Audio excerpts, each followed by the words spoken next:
आज के लेक्चर में आप सभी का स्वागत है। वॉल्यूम 7 का चैप्टर नंबर 5 हमने कल कंप्लीट किया था। आज हम आगे करना शुरू करेंगे चैप्टर नंबर 6 से।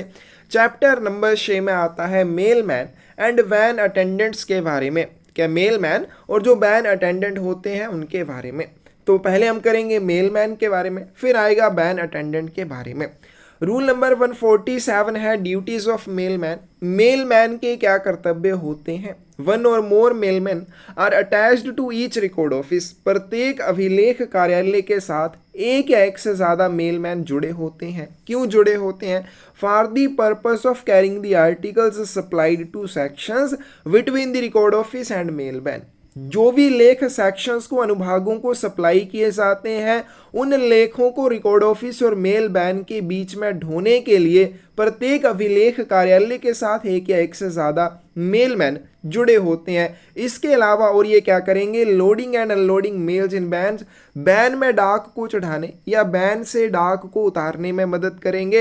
And conveying them to and from the mail offices. डाक कार्यालयों को ले जाने या डाक कार्यालयों से डाक को लाने का काम करेंगे। And performing other duties of a similar nature. और इसी प्रकार की प्रकृति के, इसी तरह के नेचर के अन्य जो भी कर्तव्य हैं वो भी मेलमैन के द्वारा किए जाएंगे। तो मेलमैन की ड्यूटीज में क्या आएगा कि प्रत्येक अभिलेख कार्यालय के साथ एक या एक से ज्यादा मेलमैन जुड़े होते हैं, जो क्या करते हैं? अनुभागों को सप्लाई किए गए लेखों को रिकॉर्ड ऑफिस और मेल बैन के बीच में ढोने का काम करते हैं। बैन से लेखों को लोड करने या उतारने में हेल्प करेंगे। और उसके बाद जो भी डाक कार्यालय को लेख भेजे जाते हैं, वहां को लेख लेकर जाते हैं या वहां से लेखों को लेकर आने का काम करते हैं। और इसी तरह की और प्रकृति वाले जो काम है वो भी इनके द्वारा किए जाएंगे।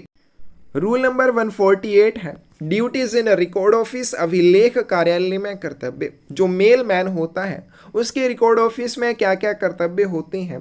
The mail man must be present in the record office at such time as is required to attend. Mail man को अभिलेख कार्यालय में उस समय उपस्थित रहना चाहिए जब उसकी उपस्थिति वहां पे आवश्यक हो। And must be ready to give his help when ever it is needed. और जब भी कोई उससे हेल्प मांगी जाएगी या जो भी हेल्प की आवश्यकता उससे रहेगी वो देने के लिए तैयार होना चाहिए। तो मेल मैन जो है रिकॉर्ड ऑफिस में उस समय उपस्थित रहना चाहिए जब उसकी उपस्थिति वहां पे आवश्यक हो। और कोई भी हेल्प अगर उससे मांगी जाएगी तो हेल्प करने के लिए तैयार होना चाहिए।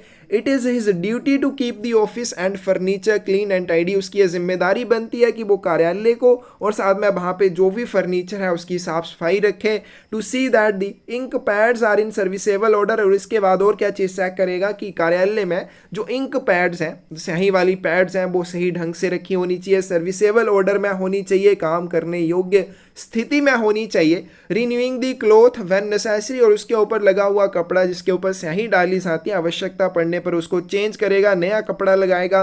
And that the stamping ink is of proper consistency. उसके बाद जो स्टैंपिंग इंक है, मुहर लगाने वाली जो स्याही है, वो प्रॉपर कंसिस्टेंसी की होनी चाहिए। उसकी जो गाढ़ापन कह सकते हैं आप, वो सही ढंग से गाढ़ी होनी चाहिए कि उससे मुहर जो है वो अच्छे से लगाई जा सके। तो ये रिकॉर्ड ऑफिस में मेल मैन के कर्तव्य रहते हैं कि रिकॉर्ड ऑफिस में उसे उस समय उपस्थित रहना होगा जब उसकी उपस्थिति वहाँ पे आवश्यक हो। उससे कोई भी हेल्प वहाँ पे अगर मांगी जाएगी तो वो हेल्प करने के लिए तैयार होना चाहिए। उसकी ये जिम्मेदारी बनती है कि रिकॉर्ड ऑफिस अभिलेख कार्यालय में या फिर वहाँ का जो भी फर्नीचर है वो साफ सुथरा होना चाहिए। वहाँ पे जो इंक पैड्स हैं वो सर्विसेबल ऑर्डर में होनी चाहिए, मतलब काम करने योग्य स्थिति में होनी चाहिए। अगर आवश्यकता पड़े तो जो भी इंक पैड्स हैं उनके कपड़े को चेंज करेगा। और दूसरी बात, उसमें जो स्टैंपिंग इंक रहेगी वो प्रॉपर कंसिस्टेंसी की होनी चाहिए, गाढ़ापन जो है वो सही से होना चाहिए। रूल नंबर 149 है attention to hand trucks. Hand ट्रकों पर ध्यान देना। At stations where hand trucks are used. ऐसे स्टेशन जहाँ पे हैंड ट्रक्स का यूज़ किया जाता है या हथ ठेलों का उपयोग किया जाता है, one of the mailman will be told off under the superintendent's order to look after the trucks. अधीक्षक के आदेशों के तहत एक मेलमैन को वहां पे ट्रकों की देखभाल करने के लिए लगाया जाएगा। तो ऐसे स्टेशन जहां पे हैंड ट्रकों का उपयोग किया जाता है, वहां पे अधीक्षक के आदेशों के तहत एक मेलमैन को क्या किया जा सकता है? उन हथ ठेलों की या हैंड ट्रक्स की देखभाल करने के लिए लगाया जा सकता है। He must regularly greases the wheels. अब ये जो हथ ठेले होते हैं या हैंड ट्रक होते हैं, तो इसमें मेलमैन के द्वारा क्या किया जाएगा, उसके पहियों पर समय समय पर ग्रीस की जाएगी and keep the vehicle in proper order. उसके बाद जो व्हीकल है या ये जो हथठेले हैं उनको उचित क्रम में रखेगा। Informing the record officer whenever any truck is in need of repair, अगर किसी भी ट्रक को रिपेयर की या मरम्मत की आवश्यकता है तो इस चीज के बारे में मेलमैन रिकॉर्ड ऑफिसर को, अभिलेख अधिकारी को बताएगा। तो ऐसे स्टेशन जहां पे हथठेलों का उपयोग किया जाता है, हैंड ट्रक्स का उपयोग किया जाता है, उन स्टेशनों पर सुपरिटेंडेंट के आदेश के तहत एक मेलमैन को उन हथठेलों या हैंड ट्रक्स की देखभाल करने के लिए लगाया जा सकता है। मेलमैन को उनके पहियों पर ग्रीसेस करते रहना चाहिए समय समय पर, और साथ में व्हीकल को प्रॉपर ऑर्डर में अरेंज करके रखना चाहिए। और साथ में दूसरी चीज, जब भी किसी ट्रक को आवश्यकता होगी रिपेयर की, मरम्मत की, तो रिकॉर्ड ऑफिसर को बताया जाएगा। आगे चलते हैं बैन अटेंडेंट के बारे में। मेलमैन के बारे में ऊपर हो गया। बैन अटेंडेंट की बात करें तो रूल नंबर 150 है duties of van attendants. Ban attendant के क्या क्या कर्तव्य होते हैं। इन दी ट्रांजिट सेक्शंस, परिवहन अनुभागों में official designated van attendants is attached to each set as a general assistant and must be ready to give help whenever it is needed. क्या परिवहन अनुभागों में जिस भी ऑफिशियल को, जिस भी अधिकारी को बैन अटेंडेंट कहा जाता है, वो क्या करता है, प्रत्येक सेट के साथ सामान्य सहायक के रूप में जुड़ा होता है, और जब भी उसकी हेल्प की या उसकी मदद की आवश्यकता होती है तो वो मदद करने के लिए तैयार होना चाहिए। परिवहन अनुभागों में जिस भी ऑफिशियल को डेजिग्नेट किया जाता है वैन अटेंडेंट के रूप में, वो सेट के साथ जर्नल असिस्टेंट के रूप में, सामान्य सहायक के रूप में जुड़ा होता है, और जब भी उसकी आवश्यकता होती है तो उसे सहायता देने के लिए तैयार रहना चाहिए। Chief duties of van attendants are to stamp articles and documents. अब ये जो बैन अटेंडेंट होते हैं या बैन परिचारक होते हैं, इनके जो मुख्य कर्तव्य हैं वो क्या क्या आएंगे। लेखों और दस्तावेजों के ऊपर मोहर लगाना। To face letters and packets posted in van letter boxes, van के लेटर बॉक्स में पोस्ट किए गए पत्रों और पैकेटों को फेस करना, सम्मुखित उनको करना या उनका सम्मुखन करना। Preparatory to handling them over the mail guard और mail agent to pack, close and seal bag. उसके बाद जो भी आपके लेख हैं उनको पैक करने के लिए, बंद करने के लिए या सील करने के लिए मेल गार्ड या मेल एजेंट को सौंपने की तैयारी करना। तो ये उसके क्या आ जाएंगे, चीफ ड्यूटीज आ जाएंगे, मुख्य कर्तव्य आ जाएंगे। Van attendants should be able to stamp with rapidly and clearness and to the seal bags with facility and dispatch. उसके बाद बताएगी कि जो बैन अटेंडेंट है वो क्या होना चाहिए, जल्दी से मोहर लगाने पर और साफ सुथरी मोहर लगाने में सक्षम होना चाहिए। मतलब जितनी जल्दी हो सके और जितनी साफ हो सके उतनी साफ और जल्दी से मोहर लगाने में सक्षम होना चाहिए। जल्दी से बैगों को सील करने और बंद करने और प्रेषित करने में भी सक्षम होना चाहिए। तो यह आ जाएगा आपके पास बैन अटेंडेंट के बारे में। परिवहन अनुभागों में क्या रहता है, जिन ऑफिशियल्स को, जिन अधिकारियों को बैन अटेंडेंट कहा जाता है वो सेट के साथ सामान्य सहायक के रूप में जुड़े होते हैं, और जब भी उनकी सहायता की आवश्यकता होती है वो सहायता करने के लिए तत्पर होने चाहिए, तैयार होने चाहिए। उसके मुख्य कर्तव्य क्या आएंगे, जो भी लेख या दस्तावेज होंगे उनके ऊपर मोहर लगाना, बैन के लेटर बॉक्स में पोस्ट किए गए पत्रों और पैकेटों को फेस करना या उनका सम्मुखन करना। उसके बाद जो भी लेख सौंपे जाने हैं मेल गार्ड या मेल एजेंट को पैक, क्लोज या सील करने के लिए, वो भी क्या करेगा, उनकी तैयारी करेगा कि उनको मेल गार्ड या मेल एजेंट को सौंपा जा सके। उसके बाद बैन अटेंडेंट जो है जल्दी से और साफ सुथरी मोहर लगाने में सक्षम होना चाहिए, थैलों को जल्दी से प्रेषित करने और सील करने में भी सक्षम होना चाहिए। In mail offices, the duties laid down in this rule will be performed by one of the porter। अब ये जो ऊपर ड्यूटीज बताई गई हैं, ये जो कर्तव्य बताए गए हैं, तो ट्रांजिट सेक्शन में तो बैन अटेंडेंट के द्वारा किए जाएंगे, लेकिन डाक कार्यालय में, मेल ऑफिस में ये जो कार्य हैं किसके द्वारा परफॉर्म किए जाएंगे, पोर्टर के द्वारा, इनके भारी कह सकते हैं या कुली कह सकते हैं, उसके द्वारा इनको परफॉर्म किया जाएगा।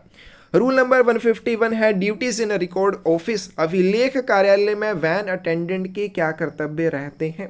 The van attendant must attend the record office with the set to which he is attached on his attendance day.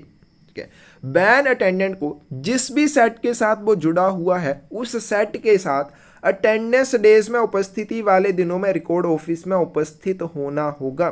क्या जो बैन अटेंडेंट होते हैं वो जिस भी सेट के साथ जुड़े होते हैं उस सेट के साथ उसे उपस्थिति वाले दिनों में रिकॉर्ड ऑफिस में उपस्थित होना होगा।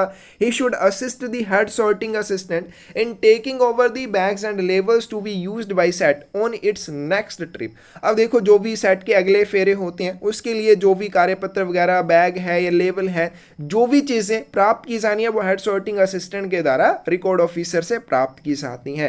तो हेड सॉर्टिंग असिस्टेंट क्या करता है, सेट के अगले फेरे के लिए जो भी बैग या लेबल्स को प्राप्त करता है उनको प्राप्त करने में मदद करनी चाहिए। इनके ban attendant head sorting assistant की मदद करेगा। किस चीज में मदद करेगा, सेट के अगले फेरे के लिए जो बैग्स या लेबल्स हैं उनको प्राप्त करने में।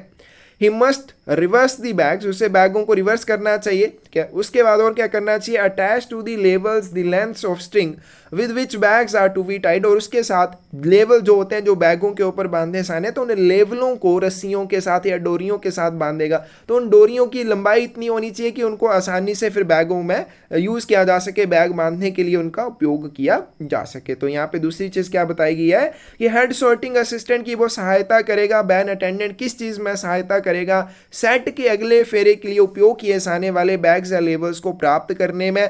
उसके बाद वो थैलों को रिवर्स करेगा, यानी कि थैलों को वो उल्टा करके देखेगा कि उसमें कोई पहले का सामान तो नहीं बचा हुआ है या पहले के कोई लेख तो नहीं बचे हुए हैं।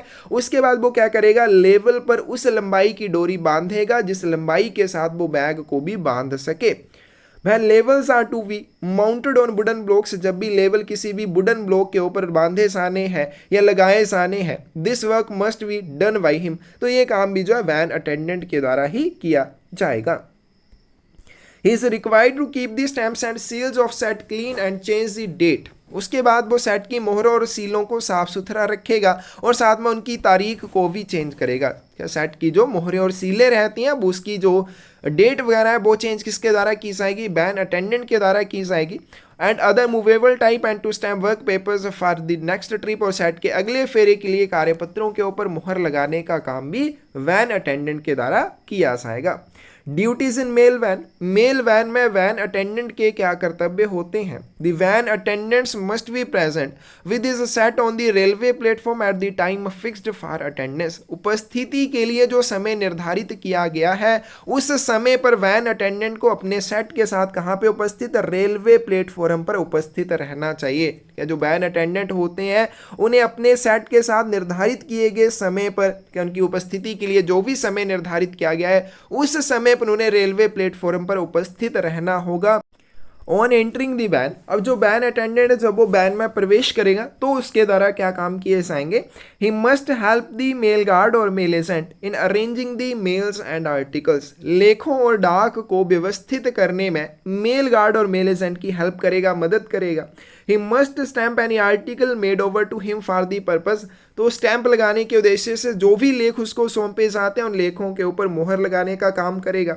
Assist in packing, typing and ceiling bags, उसके बाद थैलों को बंद करने, सील करने या उनको टाई करने के लिए, बांधने के लिए मदद करेगा।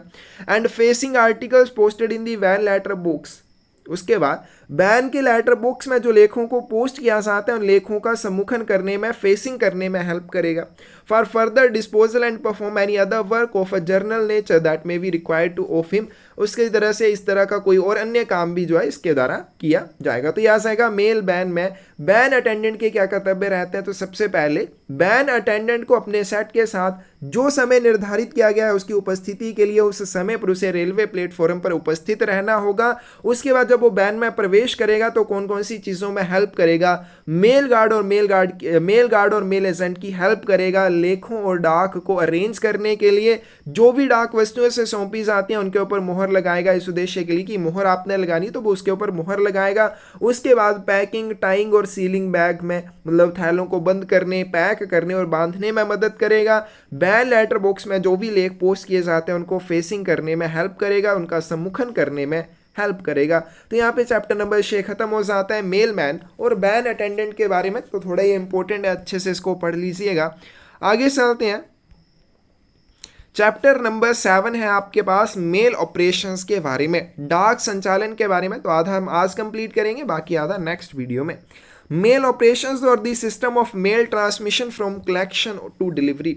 डाक संचालन या फिर डाक प्रसारण का जो सिस्टम है या प्रणाली है, कलेक्शन से लेके, संग्रहण से लेके वितरण तक, विच is the core function of the department, और ये विभाग का एक प्रमुख काम भी है, is an infinitely complex system, जो बिल्कुल जटिल एक प्रणाली है। मेल ऑपरेशन या डाक संचालन या फिर मेल ट्रांसमिशन, कलेक्शन से लेकर डिलीवरी तक की जो प्रणाली है, ये विभाग का क्या है, एक मुख्य काम है, बिल्कुल एक कम्प्लेक्स सिस्टम है, जटिल काम है, मुश्किल काम है। This edifice of mail operations rest on the twin pillar of speed and economy. डाक संचालन की जो इमारत है, गति और अर्थव्यवस्था के दो स्तंभों पर टिकी हुई है। इंपॉर्टेंट पॉइंट है, मेल ऑपरेशन की जो इमारत है किसके ऊपर टिकी हुई है, स्पीड एंड इकोनॉमी के ऊपर टिकी हुई है। बोथ आर इक्वली इंपॉर्टेंट, दोनों समान रूप से महत्वपूर्ण है, इनके दोनों का समान महत्व है। Speed without economy would raise the cost of transmission to prohibitive level, while economy without speed would lead to consumer dissatisfaction. अब यहाँ पे बताया गया कि देखो, स्पीड और इकोनॉमी दोनों क्या है, मेल ऑपरेशन की इमारत के स्तंभ हैं। अगर आपके पास स्पीड है लेकिन इकोनॉमी नहीं है तो उसका भी कोई फायदा नहीं है, इकोनॉमी है लेकिन स्पीड नहीं है तो उसका भी कोई फायदा नहीं है। तो बताया गया कि speed without economy would raise to the cost of transmission to prohibitive level. अगर आप क्या करते हैं, स्पीड तो है लेकिन इकोनॉमी नहीं है, तो इससे क्या हो जाएगा, ट्रांसमिशन की कॉस्ट बहुत ज़्यादा हो जाएगी। अब मान लीजिए इकोनॉमी है, अर्थव्यवस्था तो है लेकिन स्पीड नहीं है, तो इससे क्या होगा, कंज्यूमर डिससैटिस्फैक्शन हो जाएगी। क्यों हो जाएगी, क्योंकि डाक वस्तुएं पहुंचने में देरी होगी। तो स्पीड और इकोनॉमी दोनों होने चाहिए, तभी जो है ये सही ढंग से काम कर पाएगा। A healthy blend between speed and economy is therefore the global of all mail arrangements. इसलिए गति और अर्थव्यवस्था के बीच में एक स्वस्थ मिश्रण सभी डाक व्यवस्थाओं का लक्ष्य होता है। इन्हीं के स्पीड और इकोनॉमी दोनों साथ साथ में चलने चाहिए। Both speed and economy are retarded by one factor, that is the number of time an article is handled during the course of transmission। अब गति और अर्थव्यवस्था दोनों ही एक कारक के कारण मंद है, और कौन सा कारक है, ट्रांसमिशन के दौरान किसी भी वस्तु को संभाले जाने की संख्या। अब मान लीजिए आपने एक डाक वस्तु भेजी एक डाकघर से दूसरे डाकघर के लिए, अब एक तो पहले वो स्पीड और इकोनॉमी होनी चाहिए दोनों के लिए, क्या वो उसकी गति भी ठीक होनी चाहिए, और इकोनॉमी मतलब उसके ऊपर ज़्यादा ट्रांसमिशन का खर्चा भी ना हो। अब ये चीज़ जो है किसके ऊपर डिपेंड करती है, ये चीज़ डिपेंड करती है कि ट्रांसमिशन के दौरान, प्रसारण के दौरान उस डाक वस्तु को कितनी बार हैंडल किया जाता है, कितनी बार संभाला जाता है। अब अगर उसको रास्ते में बहुत बार संभालना पड़े तो उसमें बहुत ज़्यादा समय लगेगा, डाक वस्तु पहुंचने में देरी होगी। अब अगर उसको ज़्यादा बार संभालना पड़ेगा तो इसके लिए आपको ज़्यादा स्टाफ की आवश्यकता होगी, तो आपको इसमें ज़्यादा खर्चा भी करना पड़ेगा। तो स्पीड और इकोनॉमी दोनों होने चाहिए, लेकिन ये दोनों किसके ऊपर डिपेंड करते हैं, डिपेंड करते हैं कि किसी भी आर्टिकल को प्रसारण के दौरान कितनी बार हैंडल किया जाता है, कितनी बार संभाला जाता है। द ग्रेटर द रीहैंडलिंग, जितनी बार आपको रीहैंडलिंग करनी पड़ेगी किसी आर्टिकल को, जितनी बार संभालना पड़ेगा, द ग्रेटर द कॉस्ट, उतना ही आपको ज़्यादा खर्चा करना पड़ेगा। Because more people are involve and more the delay because each handling means time. तो इसमें क्या हो जाएगा, अगर आप रीहैंडलिंग बार बार करेंगे तो इसमें ज़्यादा लोगों को लगाना पड़ेगा, ज़्यादा खर्चा करना पड़ेगा। और दूसरी बात क्या हो जाएगी, एक बार आप रीहैंडल करते हैं तो उसमें समय लगेगा, दूसरी बार करेंगे दूसरी बार समय लगेगा। तो एक बार रीहैंडलिंग करने का मतलब, जितनी बार आप रीहैंडलिंग करेंगे उसका यही मतलब होगा कि आपने वहाँ पे टाइम वेस्ट किया है, आपने वहाँ पे टाइम खर्च किया है। तो इस तरह से क्या हो जाएगा, स्पीड और इकोनॉमी दोनों ही इसके लिए महत्वपूर्ण हो जाएंगे। But rehandling is inevitable given the large number of delivery post offices in India। लेकिन भारत में वितरण डाकघरों की बड़ी संख्या को देखते हुए पुनर्हैंडलिंग जो है वो भी अनिवार्य है, क्योंकि भारत में बहुत सारे पोस्ट ऑफिसेज हैं, तो रीहैंडलिंग जो है वो बार बार की जा सकती है। Therefore operational efficiency would depend upon A sorting pattern. तो इसलिए जो परिचालन दक्षता है या ऑपरेशनल एफिशिएंसी है वो किसके ऊपर डिपेंड करेगी, सॉर्टिंग पैटर्न के ऊपर। इनके छंटाई का जो पैटर्न है उसके ऊपर ऑपरेशनल एफिशिएंसी डिपेंड करेगी। That keeps the elements of rehandling to the minimum. और इससे क्या हो जाएगा, जो रीहैंडलिंग का एलिमेंट है, यानी कि बार बार रीहैंडलिंग करनी पड़ती है, वो न्यूनतम हो जाएगी। ठीक है, रीहैंडलिंग जो है क्या हो जाएगी, क्योंकि भारत में बहुत सारे पोस्ट ऑफिसेज हैं तो रीहैंडलिंग जो है वो की जा सकती है। तो इसलिए जो है सॉर्टिंग पैटर्न के ऊपर ऑपरेशनल एफिशिएंसी जो है वो डिपेंड करेगी, निर्भर करेगी। और इससे क्या होगा, इससे रीहैंडलिंग की जो दर है वो कम होगी। The rate of handling within one office as per the accepted practice should not exceed 1.6 per article. स्वीकृत प्रथा के अनुसार एक कार्यालय के भीतर हैंडलिंग की जो दर है 1.6 आर्टिकल प्रति लेख से ज़्यादा, 1.6 प्रति लेख से ज़्यादा नहीं होनी चाहिए। ये पॉइंट आपने याद कर लेने हैं कि कितनी हैंडलिंग की स्पीड होनी चाहिए। तो यहाँ पे दर बताई गई है कि किसी भी कार्यालय में आर्टिकल को हैंडल करने की जो दर है 1.6 पर आर्टिकल से ज़्यादा नहीं होनी चाहिए। और ये 1.6 पर आर्टिकल की जो दर है कैसे निकाली जाती है? This 1.6 handling is arrived by dividing the current expected speed of sorting which is 1000 articles per hour by 600 which is the presently acceptable and product of the sorting efforts in an office. अब ये जो 1.6 per article की handling दर है कैसे निकाली जाती है? Present में आर्टिकल्स की छंटाई की जो स्पीड है एक्सपेक्टेड की इतनी स्पीड होनी चाहिए वो 1000 आर्टिकल्स पर आवर की, 1 घंटे में 1000 लेखों की छंटाई करनी है, उसको 600 से डिवाइड करके ये 1.6 की जो हैंडलिंग दर है निकाली जाती है। टू अचीव दिस, और इसे प्राप्त करने के लिए it is necessary that at least 40% of the articles should be disposed of directly from the preliminary table and the remaining number of articles rehandled at the detailed table। तो ये जो 1.6 handling की दर है इसको प्राप्त करने के लिए ये आवश्यक है कि कम से कम 40% जो आर्टिकल है उनको प्रारंभिक टेबल से ही निपटा दिया जाए और बाकी जो आर्टिकल बच जाते हैं 60% उनको रीहैंडल किया जाता है डिटेल्ड टेबल्स के ऊपर, विस्तृत टेबलों के ऊपर। तो 1.6 पर आर्टिकल की हैंडलिंग को प्राप्त करने के लिए आवश्यक है कि आपने क्या करना है, प्रारंभिक टेबल से ही लेखों का 40% निपटान कर देना है और जो 60% बच जाएंगे उनकी डिटेल्ड टेबल के ऊपर रीहैंडलिंग की जानी चाहिए। This breakup could also give us the rehandling rate within the system as a whole, since the maximum an article can be rehandled is 3 times as explained below. The rehandling should not exceed 1.6 per article on an average। तो यहाँ पे रीहैंडलिंग के लिए बोला गया है, रीहैंडलिंग की दर जो एवरेज जो है 1.8 पर आर्टिकल से ज़्यादा नहीं होनी चाहिए। ऊपर हमें हैंडलिंग की बताई गई है, दोनों में फ़र्क है, हैंडलिंग और रीहैंडलिंग की जो दर है। हैंडलिंग की दर जो है 1.6 पर आर्टिकल है और रीहैंडलिंग की दर जो है 1.8 पर आर्टिकल है। तो ये जो ऊपर ब्रेकअप बताया गया कि आपने 40% जो लेखों का निपटान है वो प्रारंभिक टेबल से कर देना है, बाकी की डिटेल्ड सॉर्टिंग की जाती है, डिटेल्ड टेबल के ऊपर सॉर्टिंग की जाती है, विस्तृत जो टेबल होता है उसके ऊपर उनकी छंटाई की जाती है। तो this breakup could also give us the rehandling rate within the system as a whole. तो ये जो ब्रेकअप है यानी कि ऊपर जो बताया गया कि इस तरह से आपने पहले 40% का निपटान कर देना है प्रिलिमिनरी टेबल के ऊपर, बाकी जो है वो डिटेल्ड टेबल के ऊपर किया जाएगा। तो ये ब्रेकअप हमें क्या करता है, समग्र रूप से सिस्टम के भीतर रीहैंडलिंग दर भी देता है। क्यों देता है? क्योंकि एक लेख को मैक्सिमम 3 बार रीहैंडल किया जा सकता है, नीचे हम इसके बारे में भी करेंगे। रीहैंडलिंग औसतन जो है प्रति लेख 1.8 से ज़्यादा नहीं होनी चाहिए, ये भी याद रखेंगे। This is the maximum tough efforts should be made to reduce the rehandling as much as possible. पुनर्हैंडलिंग को यथासंभव कम करने के लिए बहुत सारे प्रयास किए जाते हैं। There can be a maximum 3 rehandlings. तो जैसा हमने कर लिया कि मैक्सिमम जो है 3 रीहैंडलिंग्स की जा सकती हैं, पुनर्हैंडलिंग की जा सकती है। इसलिए since articles can be sorted into station, TD, district and circle selections which will respectively undergo 1, 2 and 3 handlings. तो इसलिए जो लेखों की छंटाई की जाती है वो कैसे की जाती है, स्टेशन, टीडी, डिस्ट्रिक्ट और सर्कल सिलेक्शन में की जाती है। तो इसका मतलब वो कैसे हैंडलिंग में गुजरते हैं। अगर स्टेशन की बात करें तो इसके लिए 1 बार रीहैंडलिंग की जाएगी, टीडी डिस्ट्रिक्ट जो 2 बार की जा सकती है और सर्कल जो सिलेक्शन है उसकी रीहैंडलिंग की बात करें 2 या 3 बार की जा सकती है। तो इस तरह से रीहैंडलिंग का प्रोसेस रहता है।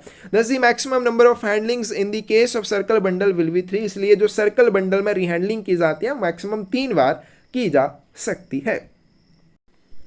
It is therefore obvious that to keep the rehandling rate to 1.8, तो इसलिए आवश्यक है कि अगर आपको रीहैंडलिंग रेट 1.8 रखना है, the quantum of articles going in circle bundles has to be not more than 20% to 30% in TD।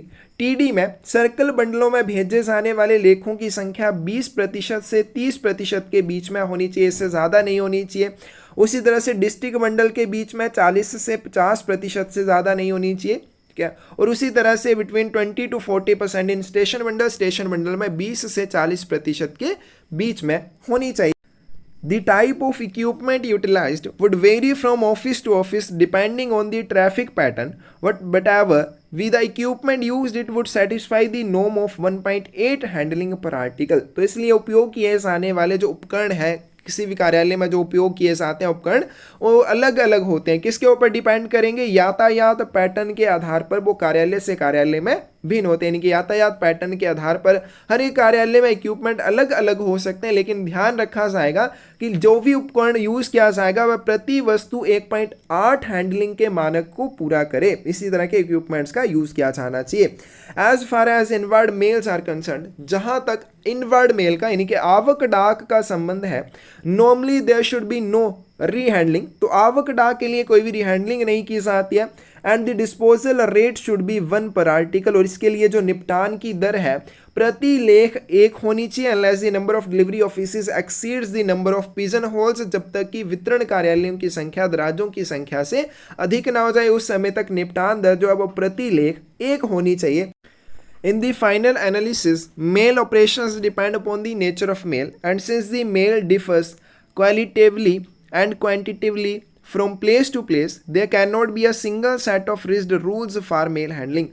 तो अंतिम विश्लेषण में डाक संचालन मेल की प्रकृति पर निर्भर करता है, यानी कि जो मेल ऑपरेशन है वो किसके ऊपर डिपेंड करेगा, डाक की प्रकृति के ऊपर डिपेंड करता है, क्योंकि स्थान स्थान पर गुणात्मक और मात्रात्मक रूप से ये डाक जो है भिन्न होती है, कहीं पे क्वांटिटी में ज़्यादा होगी, कहीं पे क्वालिटी में अलग होगी। तो इस तरह से जो अंतिम विश्लेषण है वो यही निकलता है कि डाक संचालन मेल की प्रकृति के ऊपर निर्भर करता है। आगे चलते हैं रूल नंबर 154 मैनुअल सॉर्टिंग के बारे में, मैनुअल छंटाई के बारे में। Norms for doing detailed sorting, आपको डिटेल सॉर्टिंग यानी कि विस्तृत छंटाई कब करनी है और कैसे करनी है, उसके लिए क्या मानदंड रहेंगे। Detailed sorting should normally be done on a full sorting case for a circle if the quantum of male for that circle exceeds 6000। यदि किसी भी सर्कल के लिए डाक की संख्या 6000 से ज़्यादा हो जाती है, तब उस सर्कल के लिए क्या किया जाएगा, पूरे छंटाई बक्से पर डिटेल्ड सॉर्टिंग की जाएगी, विस्तृत छंटाई की जाएगी। इंपॉर्टेंट है, तो कैसे और कब डिटेल सॉर्टिंग की जानी चाहिए, विस्तृत छंटाई की जानी चाहिए। अगर किसी सर्कल के लिए भेजे जाने वाले लेखों की या डाक की संख्या 6000 से ज़्यादा है, तो उस सर्कल के लिए डिटेल सॉर्टिंग की जाएगी। और कैसे की जाएगी, पूरे छंटाई बक्से के ऊपर उसी सर्कल के लिए छंटाई की जाएगी। In case the quantum of male is between 3000 and 6000, अगर किसी भी सर्कल के लिए भेजे जाने वाली मेल की संख्या 3000 से 6000 के बीच में है, then detailed sorting on half a detailed table should be done in 30 to 40 selections. तो वहां पे जो डिटेल सॉर्टिंग की जाएगी वो केवल आधे छंटाई बक्से पर की जाएगी और 30 से 40 चयनों में की जाएगी, यानी कि वहाँ पे 30 से 40 चयनों को आप उपयोग कर सकते हैं, उसके दराजों का उपयोग कर सकते हैं सिलेक्शन करने के लिए।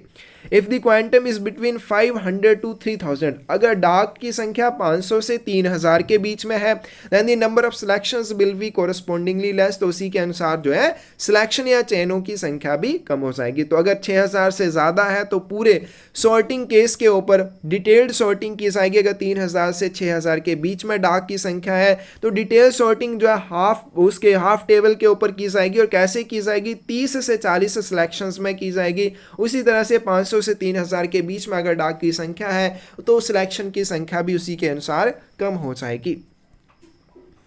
However, the number of selections for a particular circle on a full sorting case or a half sorting case will depend upon the analysis of mail. हालांकि जो पूर्ण छंटाई बक्से या आधे छंटाई बक्से पर किसी विशेष सर्कल के लिए चयन की संख्या होगी, कि मतलब आप वहाँ पे अलग अलग सिलेक्शन में डाक को रख सकते हैं, तो उसकी जो संख्या है वो डाक के विश्लेषण पर निर्भर करती है। In case the quantum is less than 500, अब मान लीजिए अगर डाक की मात्रा जो है 500 से भी कम है, know detailed sorting for that circle, तो उस सर्कल के लिए फिर विस्तृत छंटाई नहीं की जाएगी। अनलेस, और कब तक नहीं की जाएगी, mail is concentrated for a particular area और city and level bundle can be taken out for them, तो तब तक वहां पे आपने डिटेल सॉर्टिंग नहीं करनी अगर 500 से कम आर्टिकल किसी सर्कल के लिए, जब तक कि वो डाक किसी एक पर्टिकुलर विशेष एरिया या सिटी के लिए ना भेजी गई हो।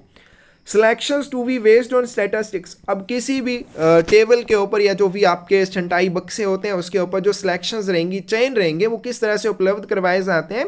All the selections provided on the sorting cases should be based on the actual traffic pattern of the last 2 years। चयन जो है निम्नलिखित आंकड़ों पर आधारित होना चाहिए। कैसे रहता है?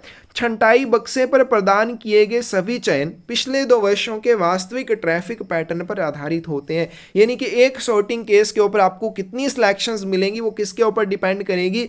पिछले 2 वर्षों के वास्तविक ट्रैफिक पैटर्न के ऊपर आधारित होती है। टाइप्स ऑफ सिलेक्शन की बात करें, चयन के प्रकार की बात करें, selections can be either station, district, TD और सर्कल। तो सिलेक्शन या चयन जो वो स्टेशन, डिस्ट्रिक्ट, टीडी या फिर सर्कल हो सकते हैं। A station selection is by far the best sorting solution. अब बताएंगे कि जो स्टेशन सिलेक्शन है, स्टेशन चयन है, सबसे वेस्ट सॉर्टिंग या छंटाई सोल्यूशन है। क्यों? Further handling are involve, no further handling are involve, क्योंकि इसमें आगे आपको फिर से हैंडल करने की आवश्यकता नहीं पड़ती है। तो स्टेशन सिलेक्शन में क्या रहता है? एक बार जिनकी स्टेशन सिलेक्शन कर दी जाएगी उनको दोबारा से हैंडल करने की आवश्यकता नहीं पड़ती है, इसलिए ये वेस्ट सॉर्टिंग सोल्यूशन है। Correlation between preliminary and detailed tables, प्रारंभिक और विस्तृत टेबलों के बीच में सहसंबंध। The rational of sorting is to minimize the handling within the office and within the system as a whole. छंटाई का जो औचित्य है वो कार्यालय के भीतर और पूरे सिस्टम के भीतर कामकाज को कम करना है, और इसके लिए क्या क्या आता है? There should be a correlation between the preliminary and detailed tables of the mail office. तो इसलिए डाक कार्यालय के जो भी प्रारंभिक और डिटेल्ड टेबल होते हैं उनके बीच में कोरिलेशन होना चाहिए, उनके बीच में सहसंबंध होना चाहिए। डिस्पोजल फ्रॉम प्रिलिमिनरी टेबल, प्रारंभिक टेबल से निपटान। Only station articles and TD and district articles should be disposed of from the preliminary table. जो प्रारंभिक टेबल है उसमें से केवल station articles, TD and district articles का निपटान किया जाता है।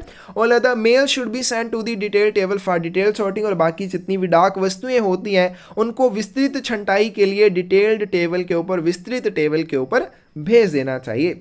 सॉर्टिंग केस डायग्राम, छंटाई का जो बक्सा रहता है उसका आरेख या उसकी diagram. Sorting case diagram should be readily available in the mail office. डाक कार्यालय में छंटाई बक्से का जो आरेख है वो आसानी से उपलब्ध होना चाहिए। These diagrams can be different for first class and second class mails, और ये जो डायग्राम रहते हैं प्रथम श्रेणी और द्वितीय श्रेणी की डाक के लिए अलग अलग रहते हैं। रजिस्ट्रेशन और मनी ऑर्डर्स के लिए भी अलग अलग रहेंगे। Separate arrangements for inward and outward mail, आवक और जावक डाक के लिए अलग अलग व्यवस्थाएं होती हैं।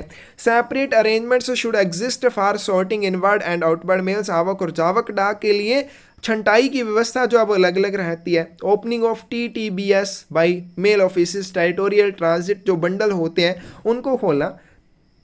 Territorial transit bundles prepared by post offices and mail offices will as a normal rule be opened in the circle to which these are addressed and not by the intermediary mail office. तो जो भी डाकघरों या डाक कार्यालयों के द्वारा TTBS को तैयार किया जाता है, सामान्य नियम के अनुसार इन्हें केवल उसी सर्कल में खोला जाना चाहिए जिस सर्कल के लिए इन्हें संबोधित किया जाता है। इन्हें किसी भी मध्यवर्ती डाक कार्यालय के लिए द्वारा ना खोला जाए। Preparation of territorial registered bundles and money order bundles, प्रादेशिक पंजीकृत बंडल और मनी ऑर्डर बंडलों को तैयार करना। Post office must prepare territorial registered bundles for each state when the number of registered letters for the state is 10 or more। जब भी किसी राज्य को भेजने के लिए आपके पास 10 या 10 से ज़्यादा पंजीकृत लेख होंगे तब आप उस राज्य के लिए टेरिटोरियल रजिस्टर्ड बंडल का निर्माण करेंगे। Likewise territorial money order bundles should be prepared, इसी तरह से आपके क्या होते हैं टेरिटोरियल मनी ऑर्डर बंडल भी तैयार किए जाते हैं। when the number of money orders is 10 or more, जब आपके पास भेजने के लिए मनी ऑर्डर की संख्या 10 या 10 से ज़्यादा होती है। And should be disposed of in the same manner as territorial registered bags bundles, जिस तरह से टेरिटोरियल रजिस्टर्ड बंडल्स का निपटान किया जाता है उसी तरह से टेरिटोरियल मनी ऑर्डर बंडल्स का निपटान भी किया जाएगा। तो यहाँ पे इंपॉर्टेंट है, टेरिटोरियल बंडल कब बनाया जाएगा? रजिस्टर्ड टेरिटोरियल बंडल उस समय बनाया जाता है जब आपके पास भेजने के लिए पंजीकृत लेखों की संख्या किसी स्टेट के लिए, किसी राज्य के लिए 10 या 10 से ज़्यादा हो जाएगी। आगे आपके पास स्टेट कैपिटल्स सॉर्टिंग, राज्य की राजधानियों के लिए छंटाई। Each of the state Capitals should be detailed sorting for the other capital, प्रत्येक राज्य की राजधानी अन्य राजधानियों के लिए विस्तृत छंटाई करती है। Provided there is a sufficient quantum of pin coded mails, लेकिन इसके लिए क्या शर्त है कि उस राज्य के लिए, राज्य की राजधानी के लिए जो पिन कोडित मेल है उसकी मात्रा सफिशिएंट या पर्याप्त होनी चाहिए। And sorting time is available, और छंटाई करने का समय भी उपलब्ध होना चाहिए। नेक्स्ट है आपके पास role of post office sorting, डाक घर छंटाई की भूमिका, यानी कि डाक घरों में भी छंटाई का काम क्या सा आता है, उसका क्या महत्व रहता है। To send stamped faced and bundle mails to RMS, ताकि रेलवे डाक सेवा को जो लेख भेजे जाएं या बंडल भेजे जाएं उनके ऊपर मुहर लगी हो, उनका सम्मुखन किया गया हो और उन्हें बंडल बना के भेजा जाए। आरएमएस में ये सारा काम किया जाता है, लेकिन अगर पोस्ट ऑफिस में भी जो छंटाई की जाती है तो उसका क्या महत्व रहेगा। उसका महत्व यही होगा कि आरएमएस में जो आर्टिकल प्राप्त होंगे वो उनके ऊपर मुहर लगी होनी चाहिए, सम्मुखित होने चाहिए और बंडल में उनको बना के भेजा गया होना चाहिए।